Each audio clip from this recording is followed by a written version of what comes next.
Srimati Sudhamurthy ji. Thank you, sir, giving me an opportunity. Children are our future, and we should develop our children in good value system, good education, sports, and many other activities.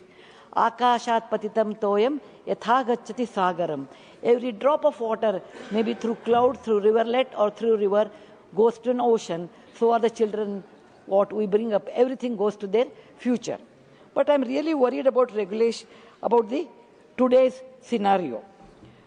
In modern days, social media has become very popular, and there are many, many advantages of social media, which I don't want to talk here, but I want to talk the other side of the social media.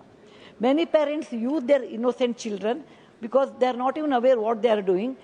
They are exposed to different type of costumes, dress, commercialization, and put them on a social media so that they can have 10,000, 1 million, 500,000 followers.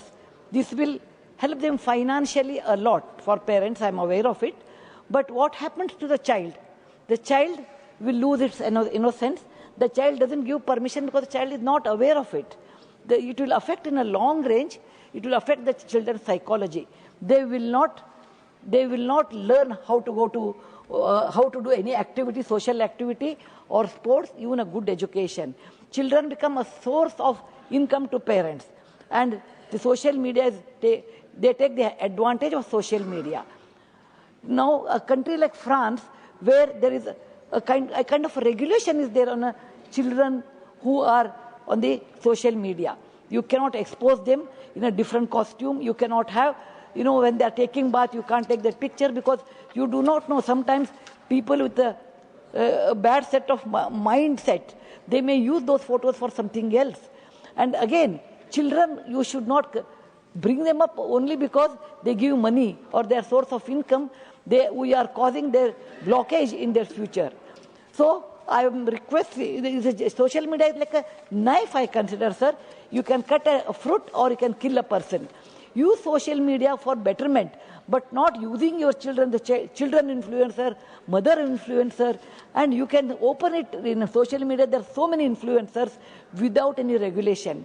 I am requesting the government of India, and particularly in social media, to keep a regulation on this. For example, our government has done a fantastic work.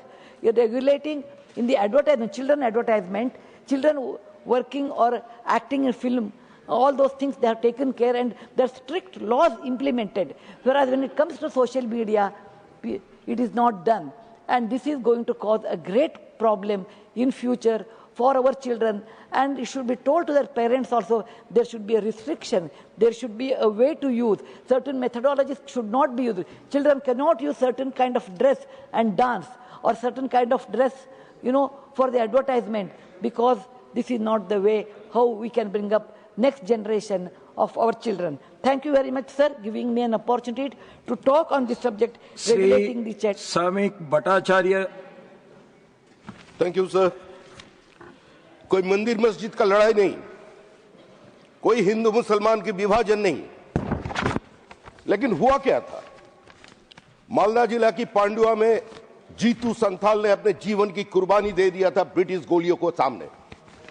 उसका लक्ष्य यही था, आदिनाथ मंदिर को उन्होंने पुनरुद्धार करने के लिए लड़ाई लड़ा था, ये सन्यासी दल लेकर के। और आज क्या हो रहा है, ये हिस्टोरिकली डॉक्यूमेंटेड है। J.D. Begler, एक मशहूर orientalist, J.H. Ravenshaw, the collector of Malda, from 1865 to 1867, they have documented the different evidences जो वो हिंदू मंदिर होने का दावा था। नहीं, तो आज nothing will go on. सारे आर्किटेक्चरल एविडेंस को मिटा दिया जा रहा है। मैडम प्लीज, सबे बारात के दिन कोई आदिनाथ टेम्पल का सामने आज पत्थर फेंका जा रहा है गणेश जी का मूर्ति का ऊपर। गणेश जी को मूर्ति को शैतान का कहने वाला है, बोल रहे शैतान की मूर्ति है, तुमको जन्नत मिलेगा। कितना दिन चल सकते हैं? हम इतिहास को मिटा नहीं सकते, हम हमारे धरोहर को छोड़ नहीं सकते, हम हमारा सांस्कृतिक बिरादर से मिटा नहीं सकते। लेकिन ये चल रहे हैं पश्चिम बंगाल पे। अभी बाबरी मस्जिद का नींव डालने वाला है उधर, और वो आदिनाथ मस्जिद नहीं है, वो आदिनाथ की मंदिर है।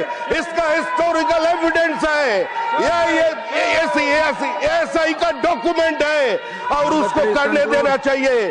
That should be declared as a ticketed monument, उसका ऊपर स्टडी होना चाहिए। उस सारे हिंदू एडिफिट्स, लोटस, जोनीपीठ, शिवलिंग, लक्ष्मी माँ के हस्त, सबको मिटा रहे हैं, उसको बंद करना चाहिए। हमें सरकार की पास एक गुजारिश है जो उसको प्रोटेक्ट करना चाहिए।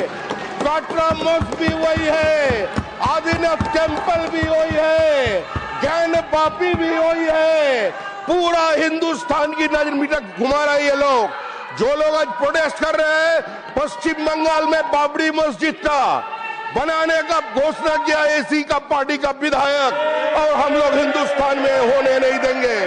ये बाबर और राम की लड़ाई नहीं है, ये भारत की धरोहर को, शशांक को, उस लुटेरा सुल्तान सिकंदर शाह को जो अत्याचार था पूरा मालदा जिला का ऊपर, जो पंडुआ का ऊपर, और जीतू संथाल की बलिदान अब मिटा नहीं सकते, और बाबरी मस्जिद बनाने का हिम्मत भी कोई नहीं कर सकते। जो होना था अनिल सुखदेवराव बोंडे, डॉक्टर अनिल सुखदेवराव बोंडे।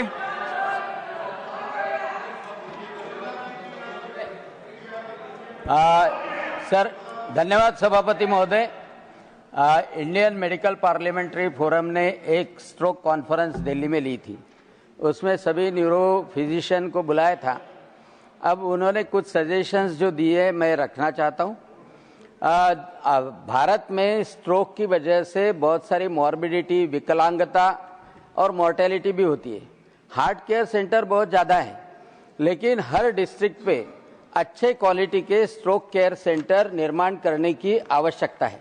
माननीय प्रधानमंत्री नरेंद्र जी मोदी इनके द्वारा आयुष्मान भारत और आयुष्मान योजना में सभी वृद्ध लोगों को फ्री हेल्थ सुविधा मिलती है, लेकिन एक स्ट्रोक के लिए प्रिवेंशन के लिए भी काम एनसीडीएस के माध्यम से होता है, non communicable health diseases, blood pressure पे कंट्रोल, डायबिटीज पे कंट्रोल, और कुछ हैबिट्स, स्मोकिंग, टोबैको कंजम्पशन, वो कंट्रोल में किए तो स्ट्रोक प्रिवेंशन हो सकता है। लेकिन स्ट्रोक में जो ब्लॉकेज के कारण होता है, थ्रोम्बोटिक स्ट्रोक, उसको इमीडिएटली अच्छे से सुविधा मिली, उसका ट्रांसपोर्टेशन, पेशेंट का transportation with in hours 6 hours हुआ, तो वो क्लॉट डिजोल्व करने का थ्रोम्बोलिसिस और थ्रोम्बोक्टोमी, ये सभी जगह पे अच्छे से हो सकता है, और उसके वजह से विकलांगता रोकी जा सकती है। सर, इस स्ट्रोक के वजह से, विकलांगता के वजह से सोशली और इकोनॉमिकली वो फैमिली डिस्टर्ब हो जाती है, और उसके वजह से ये स्ट्रोक रेडी हॉस्पिटल बढ़ाना और डिस्ट्रिक्ट लेवल पे डेडिकेटेड स्ट्रोक यूनिट्स करना बहुत जरूरी है। उसमें पब्लिक प्राइवेट पार्टनरशिप, टेलीमेडिसिन का इनिशिएटिव भी ले सकते हैं, और जितने जल्दी से जल्दी पेशेंट को वहां तक पहुंचा सके तो उसको सुविधा अच्छी तरह से मिल सकती है। उसके बारे में जन जागरण करना वो भी बहुत ही महत्वपूर्ण है। न्यूरो फिजिशियन जो है, न्यूरोलॉजिस्ट जो है, वो डिस्ट्रिक्ट लेवल पे, तालुका लेवल पे अवेलेबल नहीं होते, लेकिन टेलीमेडिसिन के माध्यम से उनकी सलाह अच्छी तरह से ले सकती है। तो स्ट्रोक का रेट जो भारत में ज्यादा है और उसके वजह से विकलांगता भी बढ़ती है, और ओल्ड एज में सभी डिपेंडेंसी बढ़ती है, वह कंट्रोल करने के लिए अच्छे स्ट्रोक केयर सेंटर बनाए जाए, यह मैं रखता हूं। धन्यवाद सभापति महोदय। आपको धन्यवाद कि हम लोग का फोटो आया। श्री रविचंद्र वाडी Raju. I want to bring to the notice of this House 2 urgent issues that are affecting the daily lives of people in Hyderabad and Telangana. Sir, my BRS party leader KCRG has done tremendous work in turning Hyderabad into a truly global city. Sir, the first issue is metro rail and urban transport delays. the Hyderabad Metro Phase 2 project is still not approved by the central government. Without this project, the airport corridor, IT corridor and fast-growing suburbs cannot be connected properly. Also, MMTS Phase 2 has been pending for many years and is still incomplete. Because of the delays, traffic congestion in Hyderabad is getting worse every day. People are spending hours in traffic, losing time, money and productivity. Sir, the second issue is the slowdown in the IT sector in Hyderabad. Many IT companies have reduced hiring and some are laying off employees. New investments in the city are also slower compared to previous years. This is creating serious job insecurity among young engineers and fresh graduates who are waiting for opportunities. Sir, Hyderabad is one of India's most important IT and innovation centers. For the city to grow, both good transport and a strong IT sector are necessary.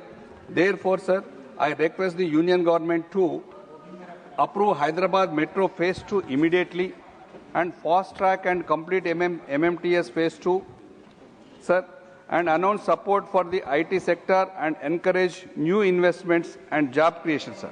Sir, these issues affect lakhs of people and need urgent attention, sir.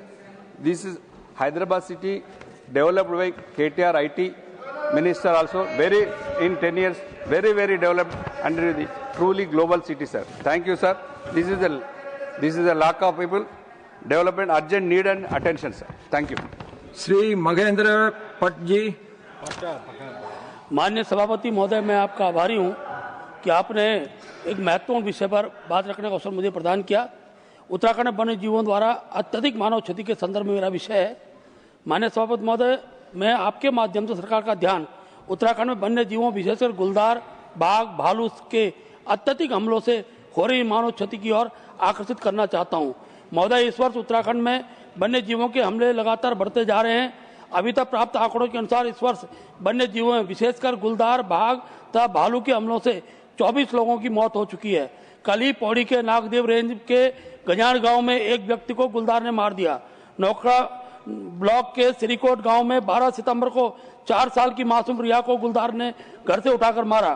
Pauri के ही पोखरा block में 13 नवंबर को 62 वर्षीय रानी देवी को गुलदार ने मारा। Khirsu block में 20 नवंबर को कोटी गांव की गिन्नी देवी को गुलदार ने मारा। उत्तरकाशी के ओंगी गांव में 27 अक्टूबर भालू के हमले से विनीता राणा की मृत्यु हुई। भटवारी ब्लॉक के हिनी गांव में अंबिका देवी 7 नवंबर को भालू के द्वारा उसको मारा गया। चमोली के नंदानगर की 60 वर्षीय बसंत देवी को भालू ने हमले से मारा है। महोदय, 150 से ज्यादा लोग इनके हमले से गंभीर घायल हुए हैं। उत्तराखंड राज्य के निर्माण से लेकर आज तक इन हमलों की संख्या 1264 से अधिक हो चुकी है, जिनमें मृत्यु हुई है तथा 6519 से अधिक लोग घायल हुए हैं। इस प्रकार की घटनाओं से संपूर्ण उत्तराखंड के क्षेत्र में अत्यधिक भय का माहौल बना हुआ है। महोदय, मेरा सरकार से निवेदन है, वन्य जीवों से लोगों की सुरक्षा हेतु विशेष कार्य योजना तैयार होनी चाहिए।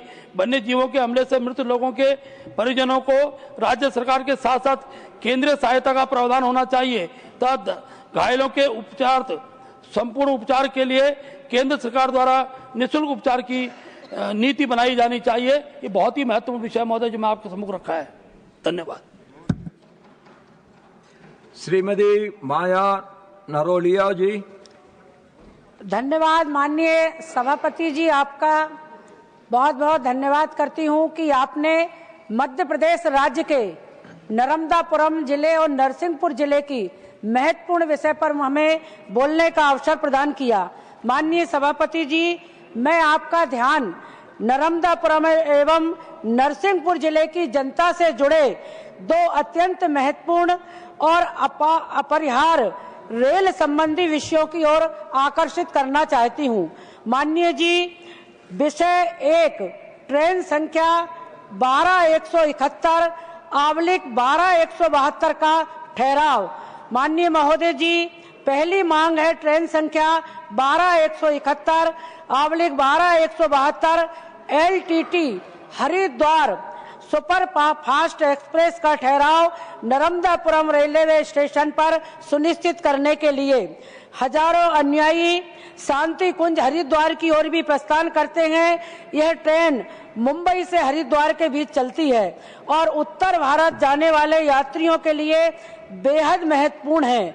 नर्मदापुरम और आसपास के क्षेत्रों से बड़ी संख्या में श्रद्धालु, छात्र, व्यापारी और सरकारी कर्मचारी प्रतिदिन यात्रा करते हैं। माननीय जी, वर्तमान में इस सुपरफास्ट ट्रेन का ठहराव न होने से क्षेत्र के हजारों यात्रियों को भारी असुविधा हो रही है। यदि रेलवे इस पर केवल 2 मिनट का वाणिज्यिक ठहराव दे दे तो यह क्षेत्र की जनता के लिए एक बहुत बड़ी राहत होगी। माननीय रेल मंत्री जी यहाँ पर हैं। माननीय रेल मंत्री जी बहुत तीव्र गति से काम कर रहे हैं और हमारे अनेक प्रस्तावों को उन्होंने स्वीकार भी किया है। मैं उनसे सादर अनुरोध करती हूँ। माननीय जी, विषय दूसरा, नर्मदापुरम से कोलकाता हेतु सीधी ट्रेन नहीं है। माननीय जी महोदय, आपके माध्यम से मैं रेल मंत्री जी को और सदन को अवगत कराना चाहती हूं कि नर्मदापुरम से कोलकाता के लिए एक सीधी नई ट्रेन सेवा शुरू करने से संबंधित है। धार्मिक, व्यापारिक और सांस्कृतिक दृष्टि से महत्वपूर्ण इस नगरी नर्मदापुरम से कोलकाता के लिए कोई सीधी रेल सेवा उपलब्ध नहीं है। माननीय महोदय जी, जनता को मजबूरन इटारसी या अन्य दूरस्थ स्टेशनों से यात्रा करनी पड़ती है। यह केवल